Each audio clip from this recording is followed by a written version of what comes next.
Hello everyone. सो ये हमारा पहला पॉडकास्ट है। इसके पहले हमने कभी पॉडकास्ट करी नहीं है।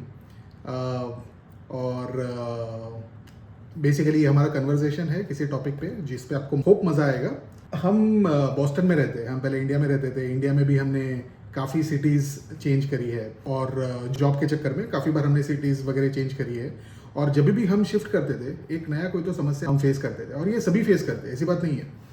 अब हम इंडिया छोड़ के बॉस्टन आए हैं और अब हम नई नई समस्याएं फेस करते हैं और कई सारे बातें होती है, कई सारे प्रॉब्लम्स हम फेस करते हैं, उसे हम सॉल्व करने की कोशिश करते हैं। तो ये पॉडकास्ट इसी सब कन्वर्सेशंस के बारे में है। तो हर एक पॉडकास्ट में हम एक टॉपिक लेंगे जो हम सभी फेस करते हैं और उसे हम एज ए कपल कैसे सॉल्व करते हैं। तो मैं हूँ सुबीर और ये मेरी वाइफ सायंतनी।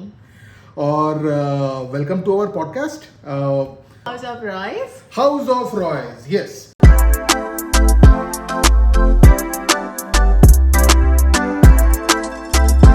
So, पॉडकास्ट का नाम है हाउस ऑफ रॉयस। वैसे आज का टॉपिक क्या है? आज का टॉपिक है हम जब डिफरेंट स्टेट में जाते थे तो क्या प्रॉब्लम्स हमने लैंग्वेजेस में फेस करा है।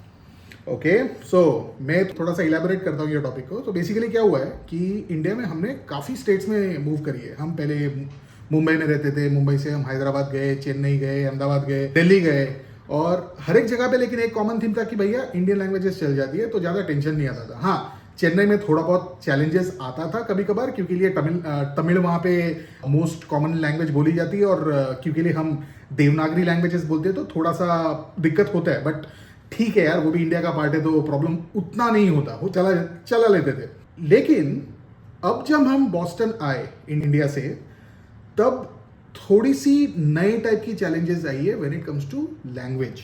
और ये चैलेंजेस जो है शायद से मनगढ़ंत है। तो इसी के आसपास हम थोड़ा सा आज का डिस्कशन रखने वाले हैं कि लैंग्वेज हमारे लाइफ में कितना मायने रखता है और हमारा जो सेल्फ रिस्पेक्ट है वो इससे कैसे एसोसिएटेड है और किस तरह से हमारा करियर को चेंज करता है।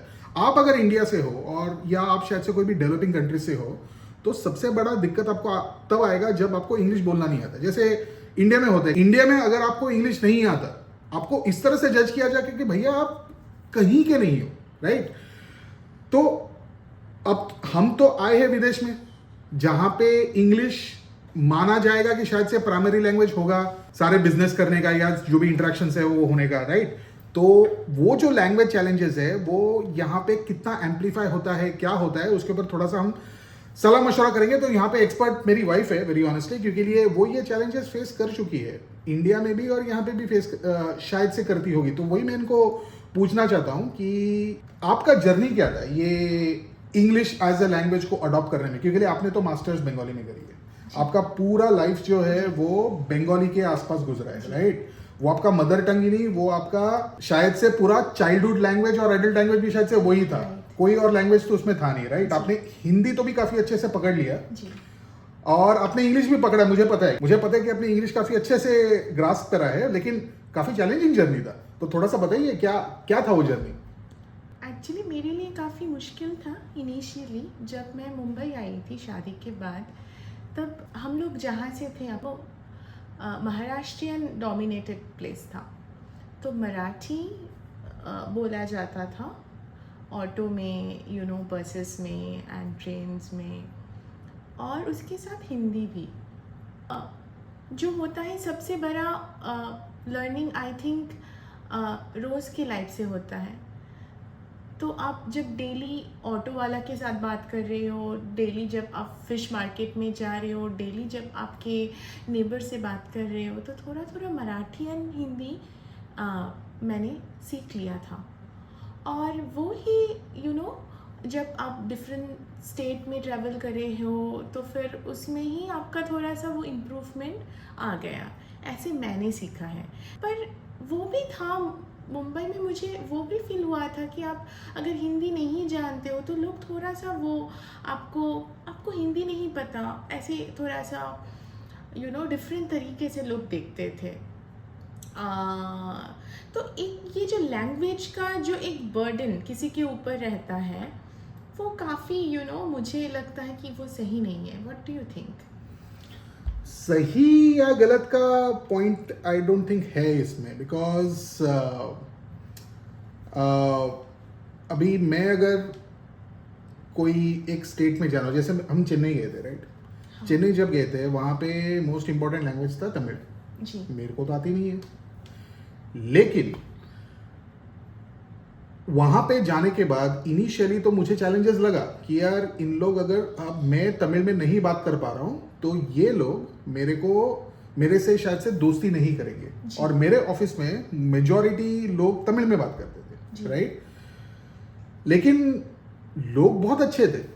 तो अगर आपने इंटरेस्ट दिखाया उनके कल्चर के तरफ, अगर आपने दिल से कोशिश करी है वो कल्चर को जानने के लिए, तो मैंने देखा है कि सामने वाले जो है काफी रिसेप्टिव होते हैं, आपसे घुल मिलने की कोशिश करते हैं, उनको समझते हैं कि यार ये ट्राई कर रहा है अडॉप्ट करने का ये पर्टिकुलर सिनारियो में, तो बहुत मदद करते हैं। मेरे को तो बड़ा मजा आया। मेरा चेन्नई वाला एक्सपीरियंस बहुत सही था। मेरे को खाना खाते टाइम, दोपहर में लंच के टाइम पे मेरे ऑफिस के लोग जो तमिल में बात करते थे वो मेरे को हर एक वर्ड का मतलब बताते थे। तो मैं थोड़ा थोड़ा करके तमिल सीख रहा था। ऑफकोर्स मैं कुछ भी नहीं सीख पाया, टू बी ऑनेस्ट, क्योंकि लिए काफी कम टाइम था, शायद से 1 साल था मैं वहां पे, हम 1 साल थे वहां पे, लेकिन बहुत मजा आया वो। लेकिन यही है कि सही गलत का बात नहीं है, क्वेश्चन ये है कि जो लैंग्वेज का बर्डन है क्या वो सही है ना? आई डोंट थिंक ये सही गलत का प्रॉब्लम है। और मैं ये इसलिए बोल रहा हूं क्योंकि लिए हम भी शायद से वैसा ही सोचते हैं। I give you an example. अच्छा, तुमको अगर हिंदी नहीं आती या तमिल नहीं आती, तुमको कितना खराब लगता है जब सामने वाला तमिल बोल रहा है और तुमको तमिल नहीं आती? मुझे अगर किसी के साथ बात करना है, अगर मैं कम्युनिकेट नहीं कर पा रही हूँ, तो मुझे तब तक ठीक लगता है जब वो भी इंसान मतलब ये समझ पा रही है और समझ पा रहा है कि हम लोग लैंग्वेज के लिए कम्युनिकेट नहीं कर पा रहे। पर जब वो एक सुपीरियर इंफीरियर के उसमें आ जाता है ना, तब थोड़ा सा वो फील होता है कि आपको बुरा फील होने लगता है अंदर से। Okay, but I ask this question from a very different perspective. So, if you do not know Hindi and somebody is talking to Hindi, I know there is a communication problem, लेकिन उतना बुरा नहीं लगता है versus अगर तुमको English नहीं आती। जी, अग्री। सामने वाले को अगर इंग्लिश थोड़ा भी आता रहेगा और मुझे अगर इंग्लिश नहीं आती, भाई मेरे को ऐसे नजर से देखता है जैसे मैं कोई गटर से आया हूँ। जी, वो टाइप का फीलिंग आता है ना? जी, बिल्कुल। लकीली मैं जिस स्कूल में था वहाँ पे इंग्लिश फर्स्ट लैंग्वेज हुआ करता था, काइंड ऑफ फर्स्ट लैंग्वेज। तो उसके चक्कर में मेरे को ये दिक्कत ज़्यादा हुआ नहीं है। लेकिन मैं जब आसपास देखता हूँ, मेरे कितने सारे दोस्त लोग हैं हु आर एक्सट्रीमली टैलेंटेड, बहुत बहुत ज़बरदस्त टैलेंटेड, ठीक है, कम्युनिकेशन स्किल उनके लैंग्वेज में बहुत ज़बरदस्त है, इंग्लिश नहीं आती बेचारे को। अब वो बंदा जब जाता है शायद से इंटरव्यू देने के लिए, या इंटरव्यू छोड़ यार, इंटरव्यू तो प्रोफेशनल बातें हो गई, लेकिन ऐसे ही सोशल सर्कल में हम किधर पार्टी में गए समझो, ठीक है, वो बंदा हमारे साथ आया, बंदा है काफ़ी इंटेलिजेंट, एकदम तगड़ा, ठीक है, सब कुछ आता है उसको, कोई भी टॉपिक पूछ लो वो उसमें वो उस टॉपिक के बारे में नॉलेज रखता है। उसका सिर्फ एक ही प्रॉब्लम है कि उसको इंग्लिश बोलने नहीं आती, शायद से वो हिंदी बोलता है, शायद से वो मराठी बोलता है, व्हाटएवर। वो बंदे को इस तरह से डिस्क्रिमिनेट किया जाएगा कि भाई इलिटरेट है।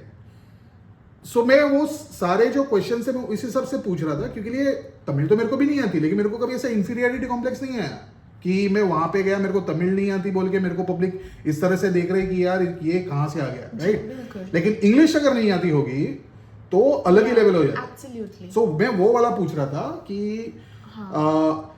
आपने तो ये बहुत फेस किया, ये वाला चैलेंज, जब आप इंग्लिश सीख रहे थे, तो उस चैलेंज को आपने किस तरह से टैकल किया? क्योंकि बहुत लोगों को ये चैलेंज फेस होता होगा, I am sure 30% he India में सिर्फ इंग्लिश ठीक से बोल पाते हैं, ये आज का स्टैटिस्टिक्स है, सिर्फ 30%। सो मेरी सेकंड लैंग्वेज इंग्लिश था, तो लकीली मुझे इंग्लिश में फ्लुएंसी नहीं था, पर इंग्लिश में मेरा मतलब मैंने 12th तक इंग्लिश स्कूल में सीखा है। तो एक ग्राउंड लेवल का इंग्लिश मुझे ऑलवेज पता था। एक्चुअली ये चैलेंज फेस करने का सबसे बड़ा आई थिंक सोल्यूशन ये है कि आपके रूट्स को, आपके प्रॉब्लम को आप फेस करो और उसके ऊपर वर्क करो।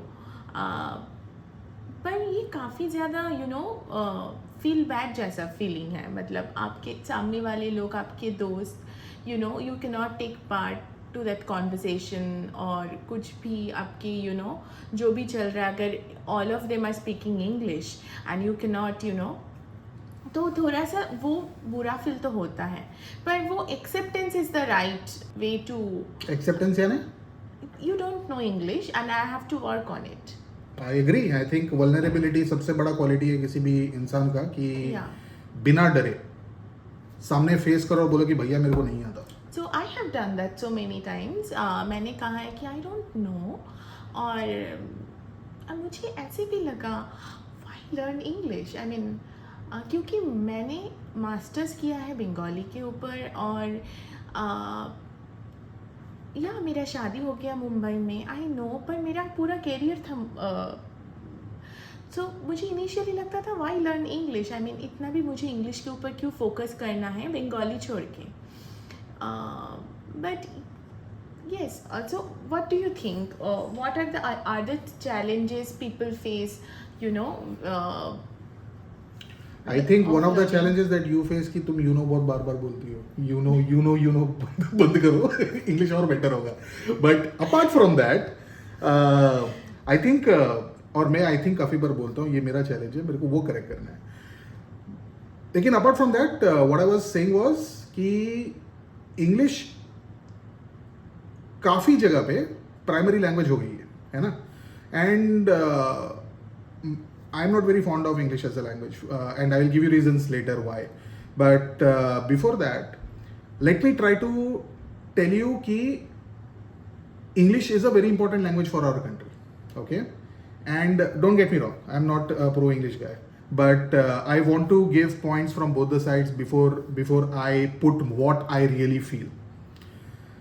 Honestly, हाँ, एक लैंग्वेज होना ज़रूरी है कि जो सब लोग कॉमनली यूज कर पाए, ताकि सब लोग एक कॉमन तरीके से बात कर सके और फिर आप काम साथ में कर सको। अगर सब लोग ये अलग अलग लैंग्वेज बात कर रहे हैं और आपको समझ नहीं रहा है मैं क्या बोल रहा हूँ, आपको समझ नहीं रहा है, तो काम कैसे होगा, राइट?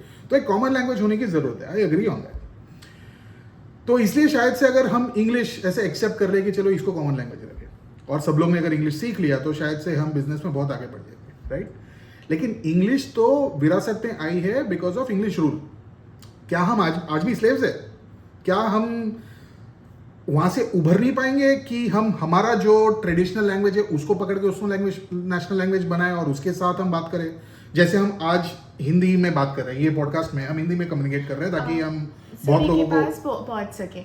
इनफैक्ट चाइना, कोरिया, बहुत सारी जगह है जहाँ पे इंग्लिश बोला भी नहीं जाता है, और वहाँ के आप अगर स्टैटिस्टिक देखोगे कितने सारे work as a working progress, कितने सारे businesses you can see in China. थोड़ा सा कम करो। Anyways, but the point is, yeah, you are right. If you look into other countries जो काफ़ी ज़बरदस्त वे में डेवलप कर रही है और जो कर चुकी है, वहाँ पे they are not focusing on English. जैसे आप फ्रांस में जाओ, आप वहाँ पे कोई आपको मेजोरिटी साइंस तो सब फ्रेंच में दिखेंगे।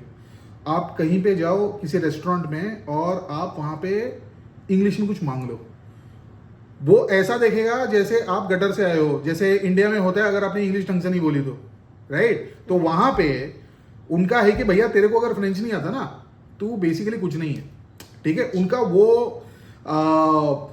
क्या बोलेगा, सेल्फ रेस्पेक्ट है उनके लैंग्वेज को लेके। लेकिन वो इंडिया में बोरो करना थोड़ा सा मुश्किल है, क्योंकि लिए इंडिया एक कंट्री है ही नहीं मेरे हिसाब से। It is multiple countries together, it's a kind of a continent. Just अगर हम कंसिडर करें दो स्टेट्स, आंध्र प्रदेश और अभी तो शायद से आंध्र प्रदेश, तेलंगाना, ये दो अलग अलग स्टेट्स है। तेलुगु वहां पे बोली जाती है, राइट? सिर्फ उधर का पॉपुलेशन, आंध्रा, तेलंगाना, इनका population is more than that of couple of European countries, ठीक है? तो वो एक अलग नेशन जैसे ही है। मैं ऐसा नहीं बोल रहा कि वो अलग नेशन है, राइट? इंडिया ही है वो, लेकिन उन लोग तेलुगु यूज करते उनके कन्वर्सेशंस के लिए। साउथ में जाओ और थोड़ा सा तमिलनाडु में जाओ, उन लोग तमिल में बात करेंगे। केरला में जाओ, लोग मलयालम में बात करेंगे, राइट? वेस्ट में आ जाओ, लोग मराठी में बात करेंगे। अब ये सब और हर एक जो स्टेट है उनका पॉपुलेशन इतना ज्यादा है कि यार एक 2-3 यूरोपियन कंट्रीज उसमें फिट हो जाती है ना? तो अब एक कॉमन लैंग्वेज फिर कैसे लाए? That is a big challenge. तो ये भी तो हमारे पॉडकास्ट का चैलेंज था कि हम लोग ये बंगाली में करें, because we are I Bengali. agree. English इतना ऑफिशियल लैंग्वेज इंडिया में इसीलिए बन गया है क्योंकि हमारे इतने सारे डायलेक्ट्स हैं, इतने सारे लैंग्वेजेस हैं, तो इट्स रियली डिफिकल्ट.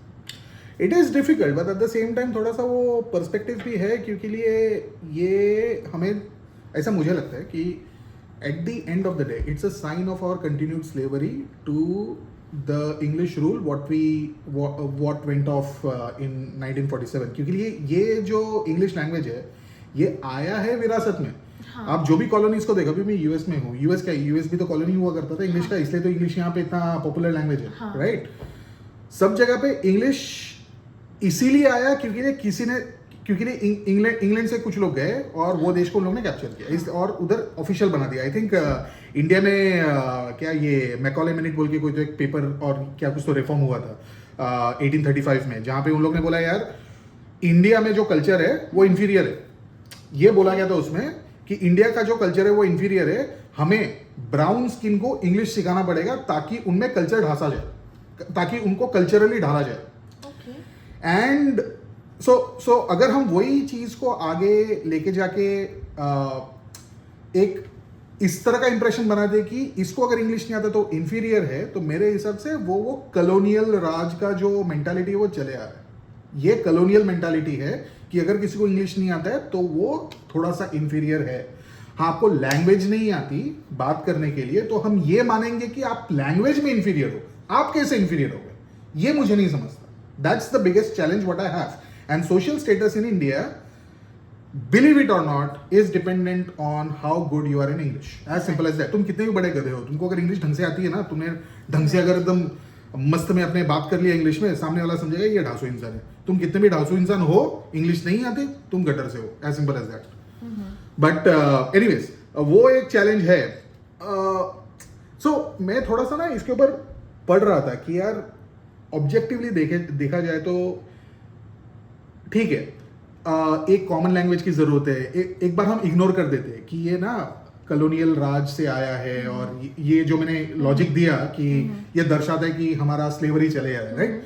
ये लॉजिक को एक बार भूल जाते हैं और ऐसा सोचते हैं कि चलो एक लैंग्वेज की जरूरत है पूरे इंडिया को यूनाइट करने के लिए ताकि सब हम बिजनेस ढंग से कर पाए. तो कौन सा लैंग्वेज सिलेक्ट करना चाहिए? तो मैं ऐसा सोच रहा था कि लैंग्वेजेस जो है वो एक दूसरे से कंपेयर कैसे करते हैं. राइट. तो वो कौन सा मूवी था जिसमें आई थिंक चुपके आई एम नॉट श्योर, जिसमें क्वेश्चन पूछते रहते हैं कि यार डीओ डू है तो जियो गो क्यों है, जियो गू क्यों नहीं है, which is fair. Right. So English काफी कंफ्यूजिंग लैंग्वेज है उस हिसाब से. एक्चुअली रिसेंटली फेसबुक ने ये चैलेंज फेस किया था. आई थिंक 2018 या 2019 में आर्टिफिशियल इंटेलिजेंस यूज करके उन लोग चैटबॉट बना रहे थे और एक्सपेरिमेंट ये था कि ये जो चैटबॉट है ये एक दूसरे से बातें करेंगे, एक दूसरे से सीखेंगे और खुद को ग्रो करेंगे कि एज अ चैटबॉट. ये एक्सपेरिमेंट चल रहा था. एक चैटबॉट का नाम था एलिस, दूसरे का नाम था बॉब, और उनको दिया गया था English as a language to communicate. अच्छा, इंजीनियर्स जो थे उन लोग कोड करने को भूल गए. उन लोग ने कंपलसरी नहीं रखा कि आपको इंग्लिश में ही बोलना है. उनको दिया गया था इंग्लिश में बात करने के लिए. तो जब इन लोग एक दूसरे से बात कर रहे थे, इन लोग ने इंग्लिश तो यूज किया शुरुआत में. Immediately chatbots they immediately realise कि उनका जो कम्युनिकेशन है वो उतना एफिशिएंट नहीं है. उन लोग ने लैंग्वेज ही चेंज कर दिया. They made their own language so that they can chat. एक artificial intelligence, they immediately realise कि ये इनएफिशिएंट लैंग्वेज है, इसमें कम्युनिकेशन नहीं हो सकता. And they stopped using English. तो मैं यही सोच रहा था कि यार कंप्यूटर को समझ रहा है कि इंग्लिश इतना एफिशिएंट नहीं है, हम क्यों साले इंग्लिश के पीछे पड़े.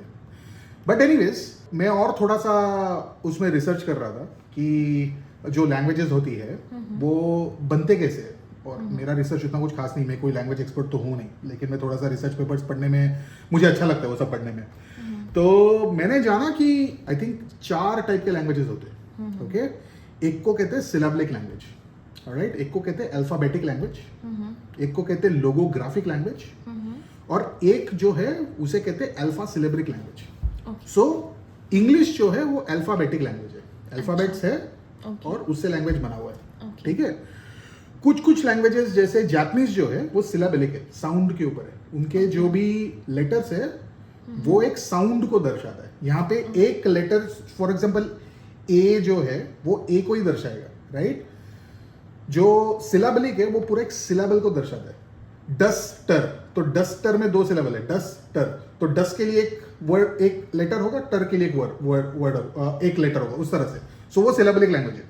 दूसरा लोगोग्राफिक लैंग्वेज. लोगोग्राफिक लैंग्वेज जैसे चाइनीज, वो पूरा एक वर्ड के लिए एक लेटर होता है उनका. कोई एक चीज है, वो चीज के लिए सीधा एक लेटर होगा उनका. ठीक है.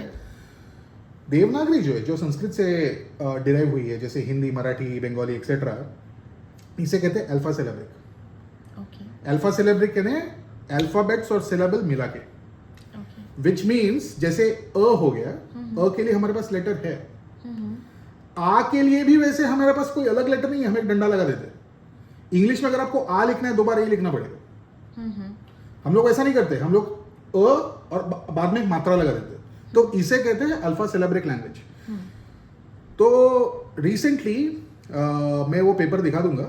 एक रिसर्च हुआ कि हम जब कोई लैंग्वेज बोलते हैं, ये जो भी डिफरेंट लैंग्वेजेस, तो हमारा ब्रेन किस तरह से एक्टिवेट होता है. पाया गया कि हम कोई भी लैंग्वेज बोले, अगर लोगोग्राफिक यूज कर लो, अल्फाबेटिक यूज कर लो या सिलेबलिक यूज कर लो, तो आपका लेफ्ट ब्रेन ज़्यादा एक्टिव होता है. लेफ्ट ब्रेन कैलकुलेटिव होता है, जनरली ऐसे माना जाता है. लेकिन अगर आप अल्फा सिलेब्रिक कुछ पढ़ रहे हो, जैसे हिंदी हो गया, आपके ब्रेन के दोनों पार्ट्स एक्टिवेट होते हैं. And that is the beauty of it. I'm not saying that one language is better than superior than the others. That is not the point. I'm just saying कि यार English ही क्यों? There are so many other better languages which can unite us, which can keep us together. I still believe कि there is a good argument to say कि अगर सबको English आता ही है तो चलो यार इंग्लिश से कंटिन्यू करो, क्या ही फर्क पड़ता है. भूल जाओ पास्ट में जो हो गया. इंग्लिश अभी आता है पब्लिक को, वही ऑफिशियल लैंग्वेज है और कंटिन्यू करते हैं. English equal to communication nowadays, क्योंकि कोई भी अब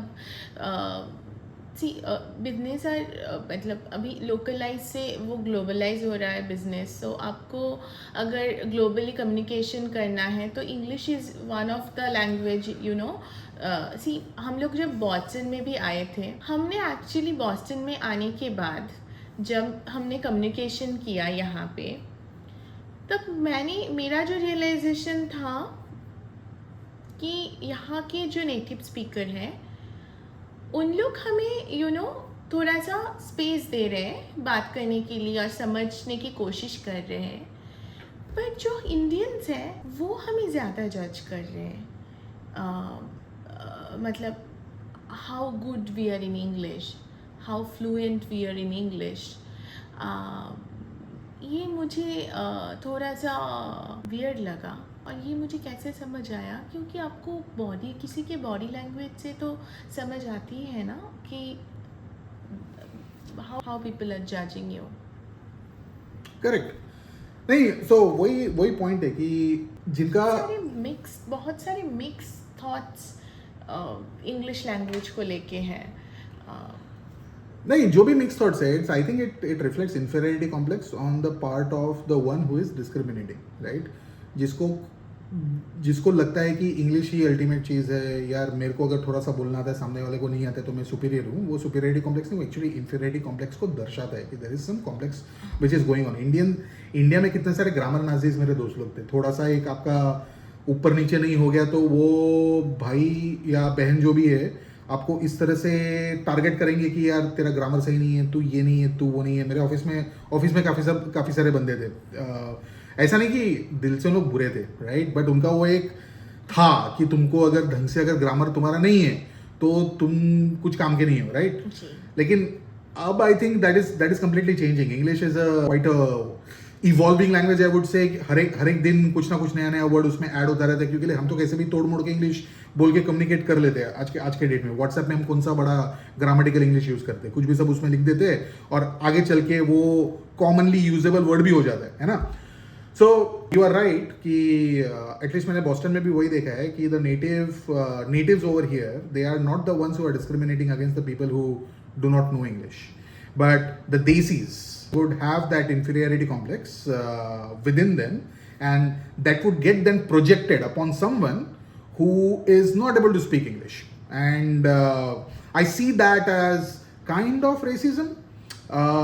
अगर हमारे जैसे मैं जिस ऑफिस में काम करता हूँ वहाँ पे अगर आपको किसी ने लैंग्वेज के चक्कर में आपको चिढ़ाया, that is supposed to be a kind of racism, and legal action can be taken. You can be fired from your job. So the whole point of this particular discussion was that in Boston, as I said, it's the Desis who try to discriminate you if you do not know English quite fluently, and वो जो है that is, as I said, it's a reflection of their inferiority complex. Nobody should feel bad about it. Just ignore such kind of discriminations. अब मैं थोड़ा सा position change करता हूँ in terms of our discussion, right? अभी तक हम ये बोल रहे थे कि यार हम डिस्क्रिमिनेशन फेस करते हैं नहीं इंग्लिश एज ए लैंग्वेज, और हमने माना कि हाँ फेस तो करते हैं, और हम एक्सेप्ट भी करते हैं कि इंग्लिश इतना कुछ इंपॉर्टेंट नहीं है, आपको नहीं आता है इसका मतलब ये नहीं कि आपको it's okay, it doesn't really matter, right? ये सब बोलने के बावजूद what's your advice in terms of people who do not know English? Advice क्या है, क्या करना चाहिए? प्रैक्टिस। जिनको इंग्लिश नहीं आती उनको इंग्लिश बोलना अच्छा नहीं लगता, क्योंकि आपके जो कंफर्ट लैंग्वेज है वही आपको सबसे ज़्यादा कम्युनिकेशन में कंफर्ट देते हैं। वो आपके लैंग्वेज है जिसमें आप आपके लाइफ के 20 साल या 25 साल आपने गुजारा है। अभी आपको नई भाषा सीखना है, तो it's a big challenge. Luckily India में हर स्कूल में, आई थिंक गवर्नमेंट स्कूल में भी इंग्लिश है, तो इंग्लिश का जो बेस है सभी को वो मालूम है, और वही उसको ही आप अगर आपको स्ट्रॉन्ग बनाना है उसको, तो आपको आपके जो वीकनेसेस है जहाँ पे आपको लगता है आपको वर्कआउट करना है, वो आइडेंटिफाई करके आपको आगे बढ़ना है।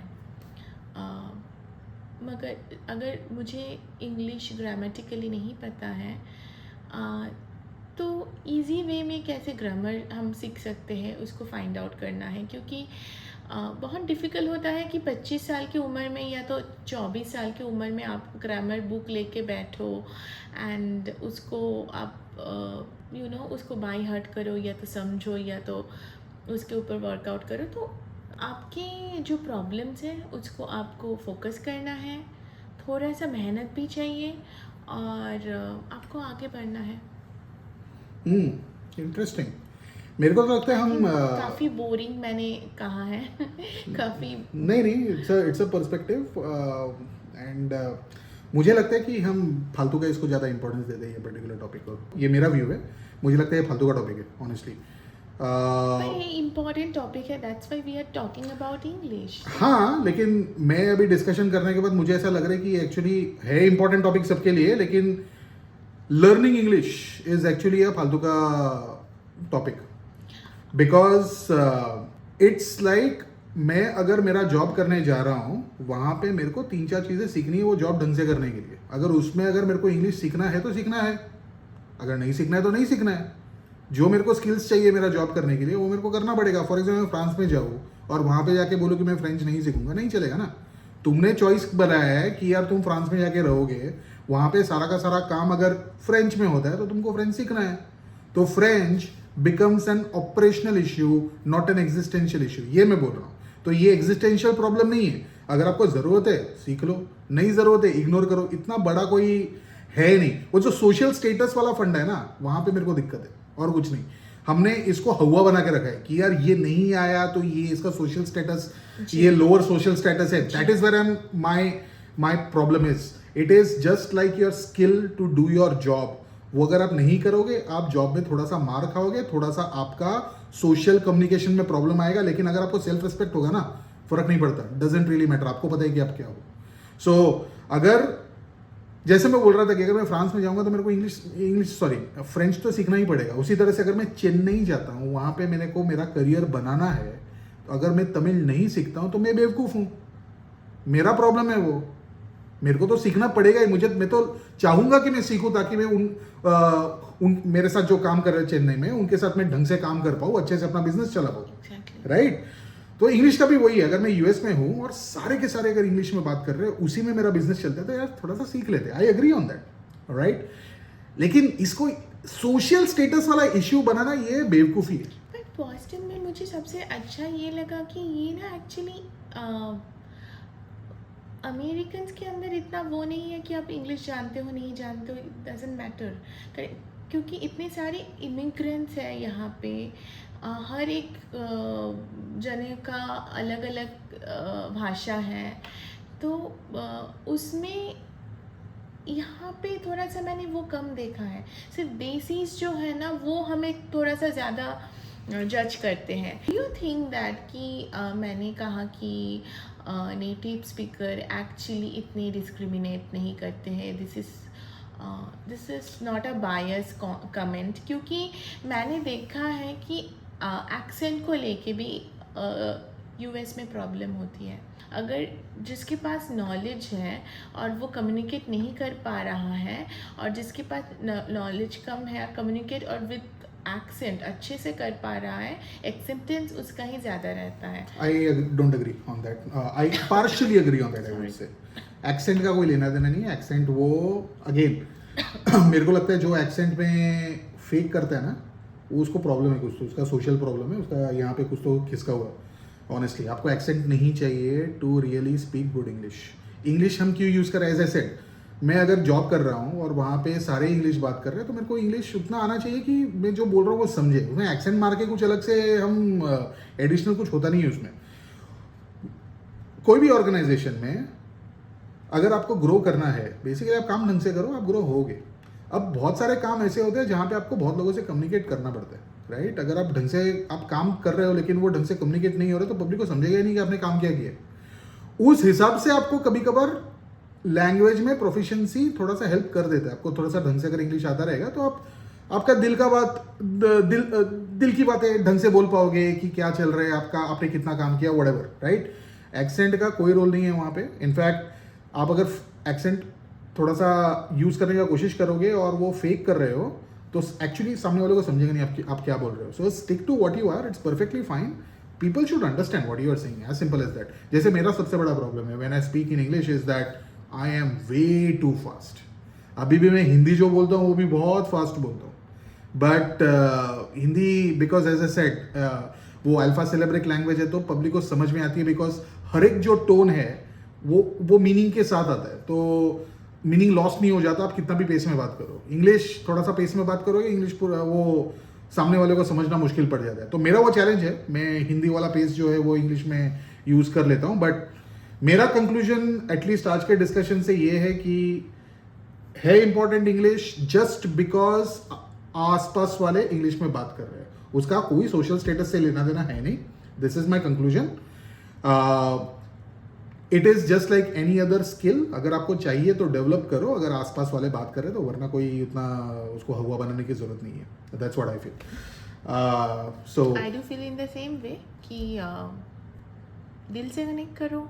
उस दिन मेरे बालकनी से एक हमारे ये गार्डन दिखता है, और वहाँ पे मेरे बेटे का 2 दोस्त के नानी बैठे थे। एक के नाम थे कमला और दूसरे के नाम थे पता नहीं, मेहदी की दादी। हम मेहदी के दादी बुलाते हैं। Mehdi is my son's friend. तो कमला अज़रबैजान से आती है, she hails from Azerbaijan, and Mehdi is from Pakistan. So Kamala speaks Russian और मेहदी के दादी पश्तून में बात करते हैं। पर दोनों रोज़ बैठ के, मेहदी के दादी और कमला रोज़ बैठ के बहुत ढेर सारे बातें करते हैं जो दोनों को ही इंग्लिश नहीं आते। तो एक्चुअली कम्युनिकेशन के लिए दिल से दिल मिलना ही ज़रूरी है। आई थिंक अभी काफ़ी वक्त हो गया है that we have been speaking on this particular topic. हमारे जो डिस्कशंस है those are based on our understanding of this particular topic, है ना। but you would have your own viewpoints ji. which are way more richer than what we have presented. तो comments में आप आपके views डालो. We will try to respond to them. And if we have hurt anyone's sentiments by saying today, any of the things that we said today, that's not the intent. Our intent is to make sure that we speak our hearts freely, at the same time making sure that nobody is hurt. So अगर कोई hurt हो रहा है, that is not the intent. Okay. But with that, I think let's close this by saying only one thing, that compassion is the key principle in terms of all interpersonal relationship. अगर आप compassionate हो, doesn't matter सामने वाला क्या language लेके आ रहा है, कौन सा रिलीजन लेके आ रहा है, क्या थॉट लेके आ रहा है, कुछ फर्क नहीं पड़ता है. वो आपका रिलेशनशिप का बेस है, वही आपके सक्सेस का बेस है. सो ये एक बात याद रखिए. With this I want to end this podcast. Thank you. Thank you.